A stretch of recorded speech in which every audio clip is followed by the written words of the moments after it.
Anarchy.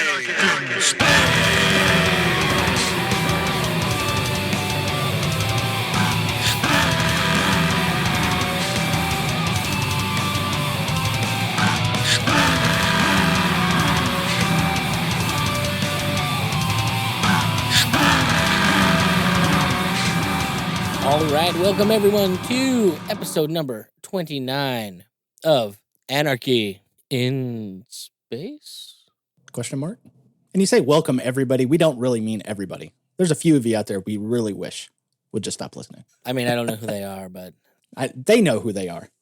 probably right. They knew who they are. We're going to be talking about episode, 6 of season 3 of the Expanse here. This is Immolation. Immolate. It is the episode that I've been waiting for Eric to catch up to for months now because it's so good. Ugh. Yes. As far as Expanse episodes go, this one is, as they say, the tits. It's just so intense. It's crazy. It has one of the best scenes in sci-fi that's ever been, hands down. Yes. And it's like just so well constructed. Like, cause that whole scene hinges on everything that's happened with that character in the past 2 seasons. Yeah. Like, if they played anything a little differently, the moment would have been lost. But they didn't, and it worked. So kudos on you guys, like really nailing something. Like the entire series is worthwhile if for only this scene. Yeah, there was a lot of tense moments in the episode. Well, even that moment is super tense. Yeah. And yet, God, it has those. It gives you the satisfaction that you want while still like delivering a real gut punch moment. Yep. So I guess why don't we start out at the beginning like we usually do and see how much under control we can keep me when we actually get to the moment in question.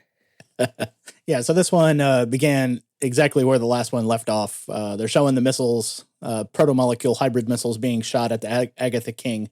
And they're like, hey, can we shoot these out of the sky as they're going up? And of course, they don't have like a good shot on the launcher itself. So Alex on board the Rocinante has to use the chain guns on it as they're going up. And of course, they are almost out of ammo, and he uses all of the rest of the ammo on it. And of course, what do you say? Like 12 of them got through, which is not, even one. It's not a good number. So Yeah. I mean, that's in their world. What do you call it? That's proto-molecule out in the world, and they want as little of that as possible. Right. So, yeah, no. I mean, everything that's about to come almost seems like what's the point, Right. given the scene? I mean, I guess it's you have to find a way to live life, even knowing the worst is already underway. It's like, do you give up, or do you just try and? I mean, it's like looking at our political landscape right now. We know that it's gonna suck, whatever comes down the pipe. Yeah. Do we just give up and say fuck it and deal with it, or do we try and still live our best lives despite whatever is going to happen and suck one way or the other? Yep. Do we control the amount of suck that we allow to bring into our own lives, or do what little good that we can? Yeah, we had a phrase. It was called it's a giant shit sandwich, and we all have to take a bite. I'm personally not about taking bites of shit sandwiches. So That's whatever very group true. of people you were hanging out with, I question some decisions they've made in life. Well, that was the U.S. Army, so you can question away. Oh, I don't even have to question. I just know they made bad decisions then. Oh, yeah. There's no questioning that. Choosing to be shot at for God knows what reason. Yeah. So we got. I'm keep leading me here. Okay, so after that, then there was a rush to try and get inside that base Okay. to go after it. So we got Amos and the company trying to get in there. Bobby Draper puts good use to that power armor. She always does. Actually knocks down one of the proto-molecule monsters. It got back up, but, she did slow it down for a bit. I mean, Bobby's a hell of a warrior in this. Like, the one thing that I love that they do in this series is they do a good enough job of making me believe that the characters are who the characters are supposed to be. You're not going to spend 6 Right. hours telling me that she's an amazing soldier because she's a woman and despite all the men around her. No, they just put a chick in the lead role of whoever's supposed to be the best soldier, and then I believe that because that's what the story tells me to believe. I have no reason Right. not to. Now, when you want to go and do a bunch of fourth wall breaking exposition and then bring modern politics into it, it kind of takes you out of it. And you're like, oh, well, I probably would have completely stayed within the story, but now that I have to think about it in context, I now no longer believe you. Yeah, so it was a pretty good scene there of her running around the base with the power armor on. I did notice something that the after the protomolecule monster gets shot, new crystals form in the holes, which I thought was kind of neat. It was something I didn't notice in the previous encounters with the protomolecule hybrids. Oh, like the regeneration. Yeah, I mean, you got to think like anything that can take the damage that those do is going to have to do something to stay together. right. So they managed to do that. I guess if you look at the way the protomolecule itself works, like it's just a building thing. Like whatever matter is around it. So if you break the matter, it's just going to reform that matter Yeah, indefinitely until you cut off whatever thing is guiding it. And it's why they're very particular, I think, about how they choose to deal with the protomolecule monsters, that you actually have to like cut off the brain stem. And the reason being is because technically, like while all of it is protomolecule and can rebuild itself, it's getting its instructions on how to do that from the main source is what it sounds like the premise is in this case. oh, good. Space zombies. Yeah, it is absolutely. I mean, and that's really is. It's space zombies, and they did a really good job at it because more than making them freakishly fast, like they're fast zombies, they're like ridiculously beastly Yeah, and freakishly fast. ridiculously strong and do have some semblance of a hive mind as well. Yes. So, yeah, no, I'm love the way that they managed to get the protomolecule monsters out. I'm surprised at how little of the story actually revolves around protomolecule monsters. Right. Like, there's gonna come a time in the series where like they kind of move past it, and you feel like you shouldn't be able to move past it Yeah. because it is such a big deal. While it's a big deal, and I guess it's one of the things that the show juggles well is scope. Like eventually, yeah, kind of like 12 monsters let loose in all of infinity kind of doesn't mean shit when you have Yeah. when you go from like one solar system to literally all of infinity to explore. Yeah. So we've got Bobby kind of being the decoy at this point, killing monsters, or at least getting the monsters away from where people are, so that the Mao and Strickland's attempt to use the kids as a diversion Yeah. is ignored. And Yeah, which leads us to Holden capturing Mao there, which was kind of funny because the little exchange that they had was Mao was like, "How'd you even know I was on this base?" And then Holden was like, "Dude, it's not about you. We were here for the kids. You're just a bonus." yeah, while they're here, we have one of the saddest moments in this, where on the Agatha King, we've got Oh yeah, the other badass, second best to fucking Amos. We got Cotillard. yeah. Cotillard, who's decides to go on a little kamikaze mission of destroying the Agatha King to stop the proto molecule. Well, it is in this episode. They start out where the girl soldier comes in, and he's trying to talk to get as much information out of her as he can without alerting her to the fact that we're all fucked. Right. Like basically, one of the monsters hits protomolecule, infects the ship, and it's working its way through engineering, and there's some serious damage done to the Agatha King just in general. Right. And so this girl's in there freaking out, losing her mind, and he's trying to talk her down to make her useful to him. And I think they reach that point where it's like he kind of has to just bite the bullet and be like, "Yeah, you're gonna die. I'm sorry, Yeah. but can you help me while you're dying? Yeah. Because I'm not quite ready yet." Yeah. It's like we've got to do something about this, and I can't do it handcuffed to this bed. Yeah. Ultimately, he does end up dying. This is his last episode Right. because he decides that the best way to fuck things over for what's his name upstairs is to Oh, Admiral Nguyen. yeah, Admiral Dickhead. Yeah. Just admirable shit stain. Yeah. So the best way is to go down with the ship, and I mean, if I remember correctly, it's Officer L is actually on the phone with him as he chooses to. I think he's like talking to her son Yeah. when he does it, and basically starts pulling all the wires out of the reactor so it goes fireball. Yeah. It's like, this looks important. That looks important. And he's basically hugging Yeah. the reactor here. So like it's gonna be. I mean, I guess it's gonna be fast. Yeah. He's never going to know what happened. I mean, Yeah, it's gonna be poof and existence is gone, I guess. Yeah. I mean, but he's gonna be dead center of the reactor core when it blows. So let's see here. We got Naomi telling Johnson about the hybrid missiles, Oh, yeah. and he destroys them. And I think the big deal is like he's not sure what to believe again in this one. Like, is this a trick? Like, this is where the macro politics stuff gets really interesting because it's like everyone is trying to say do the right thing, but not lose their hand. They don't want to be the one Right. that gives up the trump card. Yeah. So it kind of morphs into this. Let me do the right thing for me. Yeah. Is there one of these things that like I can store somewhere until I need to? Like, what can we learn from it? Yeah. And I guess the big thing is that, I mean, when you look at like the atomic bomb, yes, it's a bomb and it's dangerous and for anyone who has it, and whoever's on the opposite side of them. But it also represents like this. It represents knowledge itself. Right. And so, like, even if it's something that's dangerous and unstable, you have to question getting rid of anything that could move humanity forward in some way.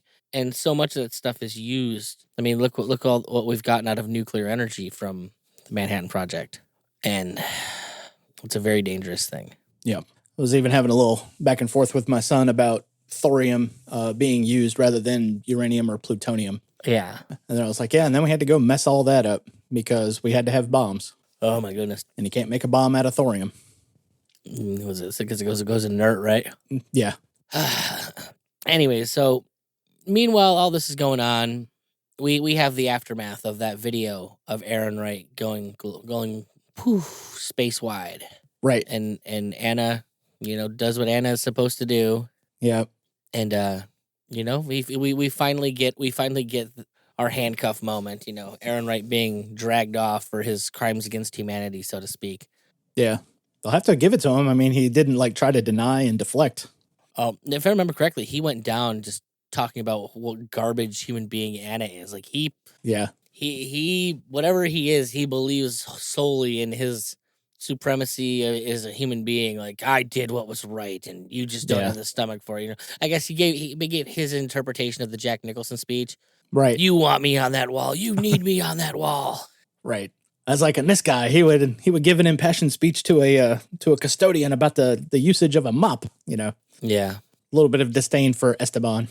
Oh yeah, no, it's very clear he fucking hates him. Yeah, oh, yeah. And like he just spent all these years seething that he isn't the guy who's in charge. Right. And I'm gonna be honest, he's probably right. Esteban is a fucking spineless twit, and I believe Esteban gets what he has coming to him also. All right. Spoiler for next episode. It's not really a spoiler. I'm gonna mention it now because it's gonna be really weird. Yeah, okay. You just never see him again after this. There is no more Esteban after this episode. And they don't ever talk about it. Oh, okay. So like, he was just hushed. He's just gone. And basically, I think Avasarala takes over. But it's not like there's no election from what I remember. It's literally just all of a sudden she's running the show and Esteban's missing. So I'm not saying this is a spoiler. I'm saying it's just gonna be, if I don't say it now, you're gonna be like, huh? After all that, he's just gone.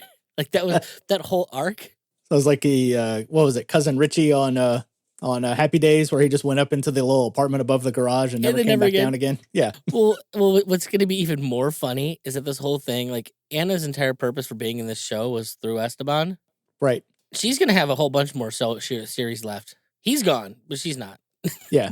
And they're never going to address it, and it's going to be like, I really scratched it. I'm like, they didn't even bother to like explain it away. It felt like maybe it's tucked into some dialogue that I just like glanced over. Yeah, didn't think about, but like they really just seemed. It's like a little throwaway line. Oh yeah, what happened to that guy? Oh yeah, he just retired. Yeah. Yeah. Well, and I mean, if nothing else, everything Aaron Wright did, he did under his watch. So the captain goes down with the ship, I guess. Your ship had a lot of holes in it. Yeah. So you can't be trusted to maintain what we need maintained. Not only did it have holes, I mean, it was gushing water by the time it even started. Oh, God, yeah. I mean, yeah. So we have them chasing people down. Prax don't make mention. Prax is like really kind of coming into his own. Oh, yeah. All of his time with Amos is paying off. Like he's becoming an asset. Maybe a little overzealous, but yeah, he had a pretty good line. It was like, well, these weren't even soldiers. He was like, they fired on us. They made their choice. Exactly. Yeah. And in the line, it's so jarring coming from Prax because it's like you're seeing. Yeah, he definitely shut off whatever that empathy part of the brain is. Well, it's more than that. You're seeing a man who gave up. Like he has he's become what the world, I guess, needs him to be. I think is how he's justifying it. Right. I think there's a little bit of, I guess he sees the strength in Amos maybe, and like he's trying his best to do that Right. because it seems like the best way to take on what's there. Because he's everything he's the guy who played with plants, and is there really a place for that in the world at this point? Yeah, I mean, he'll stick with that only because the ship that he's currently on needs it for the air scrubbers. Yeah, he has it, but eventually they manage to find who they're looking for, Oh yeah. and I want you to talk about this first because I want to hear how you relay this. Okay, so Prex, he's there when they bring in the Strickland and the little kids, and they definitely notice that May is there along with a few other kids, and so there was like this big reuniting moment for everybody, which was really sweet, and you can see the expression on Prex's face go from this stern "I've got to get a job done" to "Oh, there's my daughter." Oh, real quick, we should probably say one thing. So they're all like Strickland, another doctor, and the kids are about to leave out an airlock, Right. and as the people are coming up, and so Strickland goes, I can't remember what he does to get the woman to leave out the door, but he talks her into going out the door for some reason, shoots her in the back. Oh, okay. Yeah. And then as the people are coming up, it's like, oh my god, she was gonna kill the kids or she's turning them into monsters. Yeah, like Oh yeah, he was trying to work a little worm deal out of it. Yeah. yeah, I was trying to save the kids. So that'll set the scene for where we're about to go. So yeah, it was a little bit of a thing with Prax, and you can kind of see like a little bit of that straight edge hardness that he had been developing over the last few episodes had kind of fallen away a little bit. Let's see what else. Mao gets brought before Avasarala as a prisoner, so that was another fun little exchange there too. So Mm-hmm. But they're in two separate places right now, also, right? yeah. They're not all together yet on the ship. Yeah. But then that leads to everybody being brought back aboard the ship. Naomi and Holden, they have a little moment in the bed there. Get to see Naomi's ass, which was kind of nice. She ain't ugly. Yeah, that's true. And then the episode takes a little bit of a turn when the proto molecule structure takes off from Venus, which was kind of fun. Because Amos is like trying to make food for the kids, and he turns over and sees on the TV that this big thing has taken off. And he ends the episode with, "What the fuck is that?" Yeah. Oh no, it's a moment. Well, no, we glossed over the whole fucking Prax and Amos thing, man. Like the moment. Oh, okay. You'll have to forgive me. I might have been looking at something else when that was going on. So what happened there? Oh my god, dude. It's the best moment in sci-fi. So Prax ends up, he gets May seething with rage. Like he sees this man that he knows what he's been trying to do because he's got that information. Well, first thing that happens is he says, "Hey, honey, this is Amos. He's my best friend in the entire world." Which you immediately see this insane look of confusion on Amos's face Yeah. because it doesn't even make sense to him. Right. And so Prax takes Strickland out into the airlock, He's about to execute him. Yeah. and he's gonna execute him. He's got the gun to his face as he's trying to beg for his life, saying, "I was he trying to lie his way out of it, Yeah. not realizing that he has no lies. Everyone knows what's going on, and he's asked Amos to stay back with his daughter. Right. And so we get a close up, and all you see is his finger on the trigger. And you got a little bit of the barrel, and then all of a sudden you see the barrel start being pushed down, and you got a hand, and you're not that guy. Yeah. And it's Amos walks in and reminds Prax, like, look, you're a botanist. You found your daughter. You don't need to be this person. Yeah. Maybe there's a world where she was dead and you needed to be this hard, but she needs a father. You need to be there for her. And this isn't the person that's going to be here for her. Now, granted, he doesn't say all this, but the subtext is there that, like, Yeah. you're not that guy. And I think you see a few tears roll down Prax's cheek, and he walks out. Yeah. And at which point you see Strickland start just, oh my God, so thank you. I could please, whatever you need. Yeah. You're not out of the frying pan yet there, buddy. At which point you get the most Amos line, and probably like my favorite fucking line and scene ever. Because when he's looking up and you see Amos start closing the airlock, he just turns around with that big fucking Amos grin and goes, "I am that guy." And it just Right. right in the fucking face. Like there's no there's no real time for realization out of Strickland. Like for Amos, he is that monster. He will Yeah. be that monster. He doesn't have anything keeping him from that. Like, well, that's the tool that he is, and he accepts who he is. He's just not in a hurry to let anybody else take on the mantle that he chose for himself. And it's so hardcore of a moment for the character. Like it's so Amos. Like, but it also is such a moment of character development because it belies itself. He can't be a monster because a real monster would have let Prax do it. He would have been happy to have someone else, Yeah. I guess, as deranged and degenerate as he is in this regard, and he can't. Yeah. He's still got a little piece of human in him somewhere.